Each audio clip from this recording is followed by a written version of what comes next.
એક નંબર 110%. એના પપ્પા જ થવાના ગાડના બેન બે બેઠો તો મને કહ્યું ને ના બીજે કોઈ જગ્યાએ મને અને આપણે વિચાર્યું એ કે દિવસે એવું જ હતું કે એનો પગ જ કાપવો પડશે.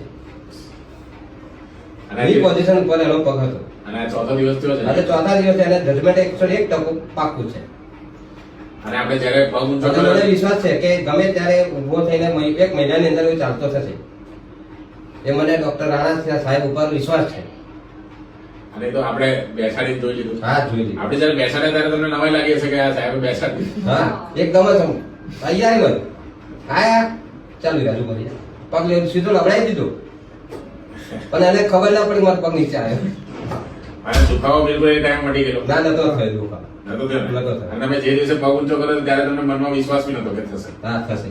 આ મારા ભાણિયાને બાઇક લઈને જતો હતો તો પલટી ખાધીને એનો હાડકું મેન હાડકું ભાગી ગયું થાપામાંથી. થાપામાંથી. તે આપણે જીવનદીપ હોસ્પિટલમાં આવીને સારી રીતે ઓપરેશન કર્યું અને તે પણ સર્જરીથી વગર ટાંકાએ. હા, અને તમને કેવું છે હવે એના પછી? ત્યાર પછી અત્યારે બહુ જ સારામાં સારું છે. એક નંબર રિઝલ્ટ છે. અચ્છા, તમારે શું કેવું વિરાટભાઈ? એક નંબર અને ઓપરેશન પહેલા તમને શું લાગતું હતું? મતલબ કે પગ નહીં. મતલબ કે બીજી વાર ઉભો જ નહીં થવું નહીં સહી શકું એમ. બીજી વાર ઉભા નહીં થશો એવું લાગતું હતું. હા. અને અત્યારે કેવું લાગે છે? આજે આપણે ઓપરેશન ને 4 દિવસ થયા છે હા, અને 4 દિવસમાં તમને શું લાગે છે? મતલબ કે ઇફેક્ટ સારી છે. અચ્છા, પહેલા કરતા સારું છે. અને એવું લાગે છે કે હવે તમે ઉભા થઈ શકશો? હા, થઈ જશે. અને દુખાવામાં કેટલો ફરક પડ્યો? દુકાનમાં સારો ફરક છે. મતલબ કે જે પહેલા હતું એની કરતા બહુ સારું રિઝલ્ટ ને બધું છે.